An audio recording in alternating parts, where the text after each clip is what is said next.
They did that disorderly conduct, and that was part of it. This is one part that I think is really helped us. Maybe not what everybody wanted, but it's helped because I get requests a lot from ladies and men who work in Birmingham, Huntsville, different places to commute. And they say, Sheriff, I can't take my weapon to my work because it's against the policy for me to take it in the parking lot of the business. What am I going to do? I said, well, if they're going to fire you, that tells me what I'm going to do. I'm not going to tell them what I'm going to hear what to do. But now the law has changed. This is kind of, I think it's labeled the Parking Lot Act, part of it. But now, as a concealed weapon permit holder, I can take that weapon on the property of where I work, on the parking lot only, with no problem. Locked my put away properly. There's some exceptions to that. I think we might go in that a little bit, but generically what it is, you take it to work with, leave it in the car.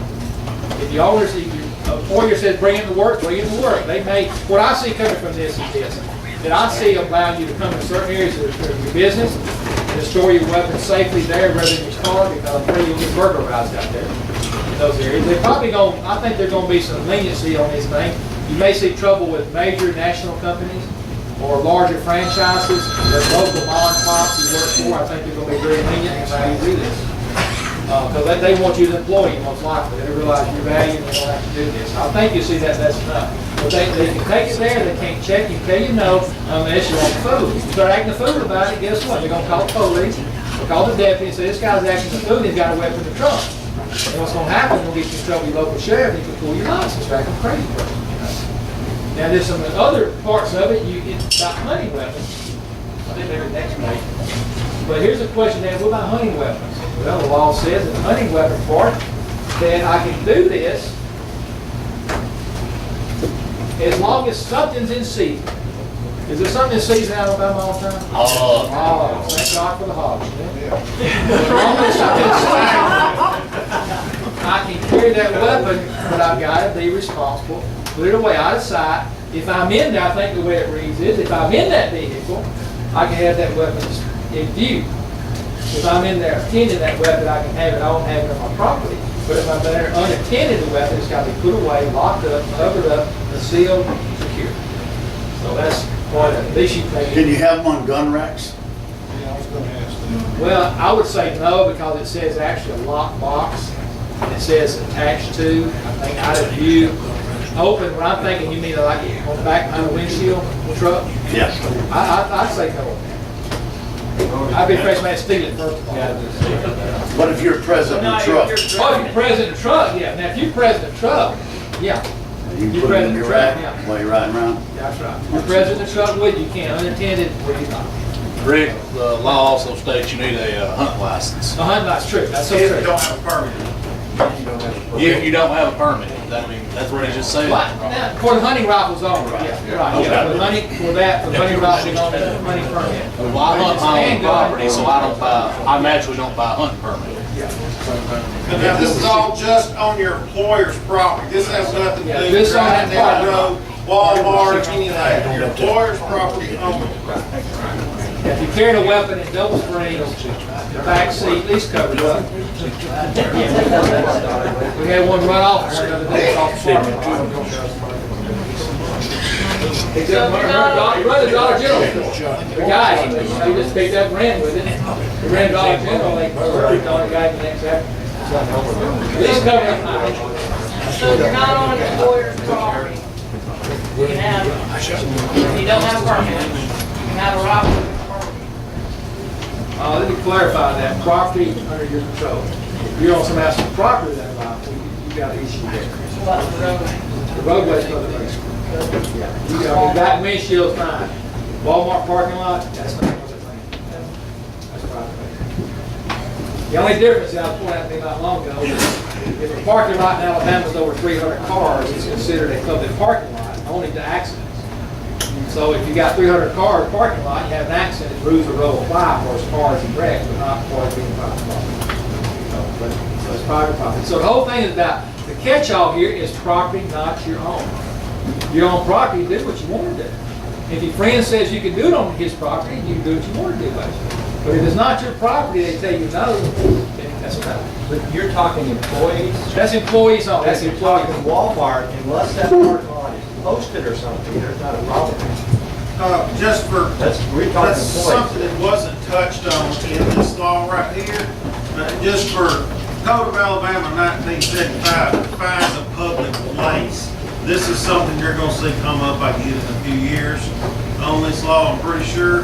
But a public place, according to the state of Alabama and the Code of Alabama, a place to which the public or a substantial group of persons has access. That's Walmart parking lot, okay?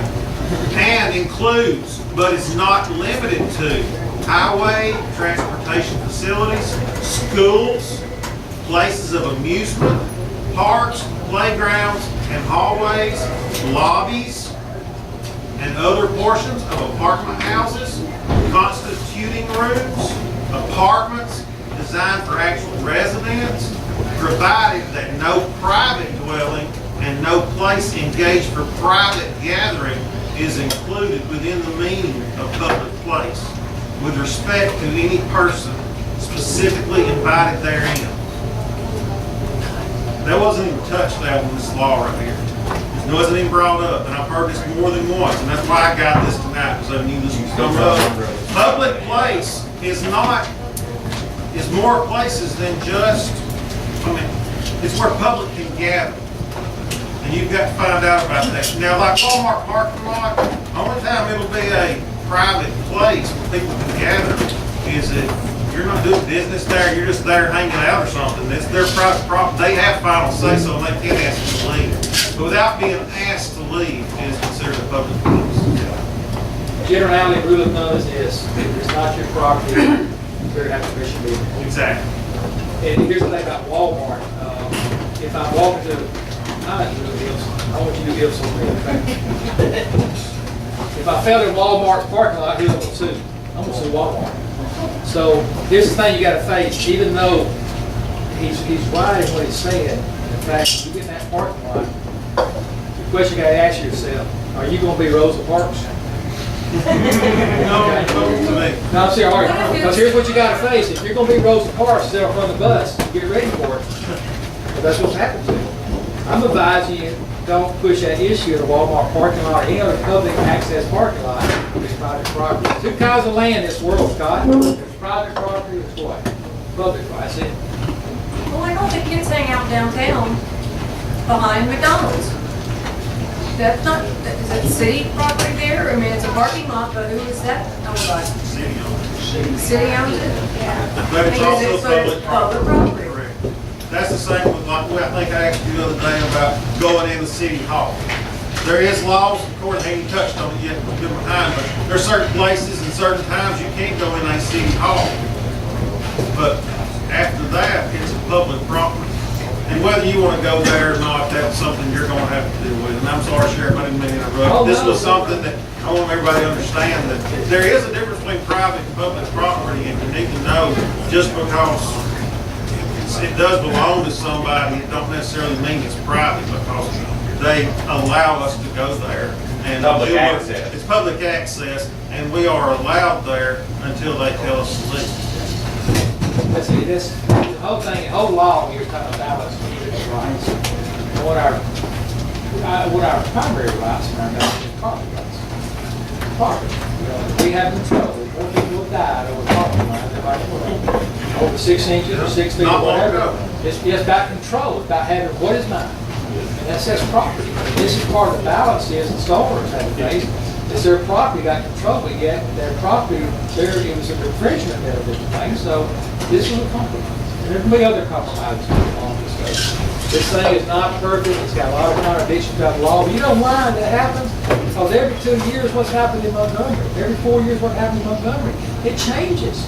What happens in D.C., it changes constantly. You set a law in place. And it's like IT systems. Most of them out of date by the time you get them enacted. It's just appeasing a situation for that moment. And it solved that problem at that moment, but that problem may go away and get different. So you got to adjust. So this is going to be adjusted. I think the main thing this is about is what we gave immunity to the employer who allowed you to do this.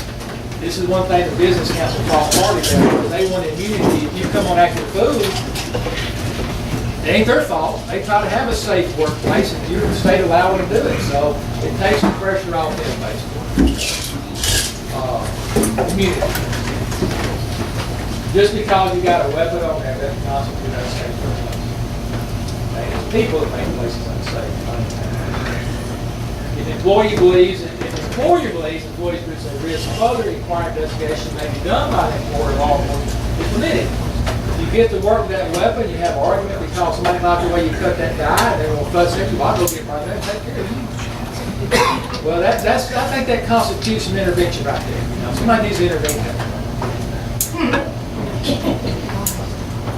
Gun-free zone. Ron, just be quiet. Yes, sir. This is pretty well spelled out. A lot. I'm gonna hate to use the word common sense, but a lot of it's common sense. A lot of it's common. A lot of it was spelled and clarified through the years. Some has not been.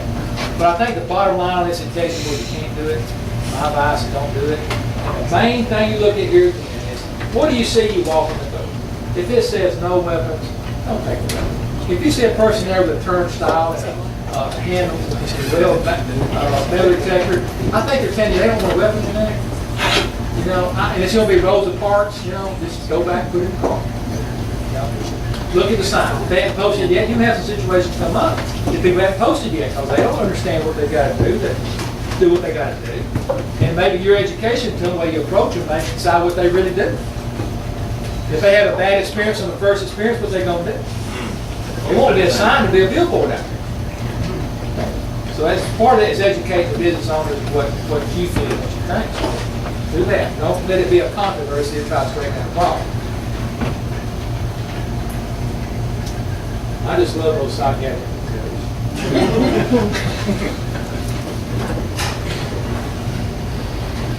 This is the part's going to be, I see some change coming because it's not real clear.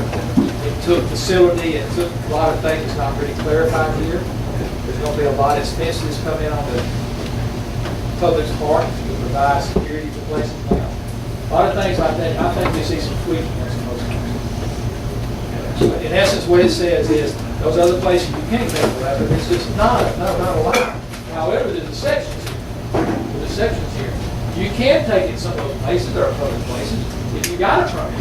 As long as they don't have that turnstile there to keep you out. Now, the questions come up now already about the fact of what is security?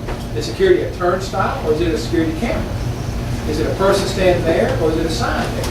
So all these things are coming up. And what's going to happen, I know it's going to happen, what happens in a week or two, the first SEC football game, somebody's going to do this and they're going to have a case of challenge. That's what happens. And now either change it or tweak it or whatever. This is going to be a hard one to enforce. I would hate to be the campus security in Alabama Auburn. Yeah. It's times like this, I'm glad Winston County don't have a superdome. Section 6, the person or the entity with authority over premises shall place a notice at the public entrance of such premises or buildings alerting those entering firearms are permitted. Now, I'll let your local city and your local county decide what they're going to do as your commissioners and your councils. How they going to post this? What they're going to do? That falls back on them.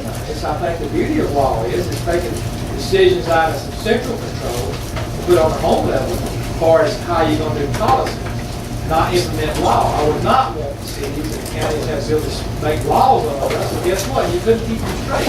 I can't keep straight which states go into the bill thing. What about every county and city were different? It'd be terrible. But this is a policy basis right here, not a law basis. Nothing in this section should be construed to authorize the carry possession of a firearm or prohibited by another catch-all. By reading our law, it says okay here on school grounds, right?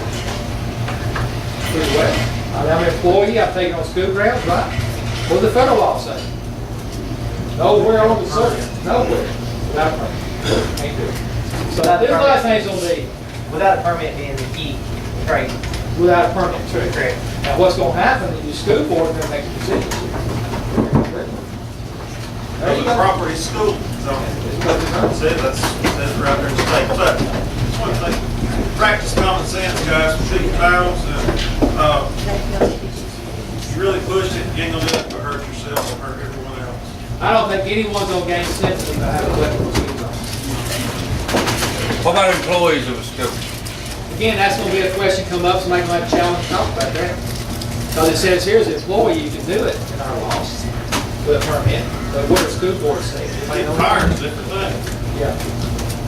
So here's the thing, they can say it, I don't know, that's the part that's about a school board, I said, well, for law, they can do it. They keeping their vehicles on the law. That's it. That's it.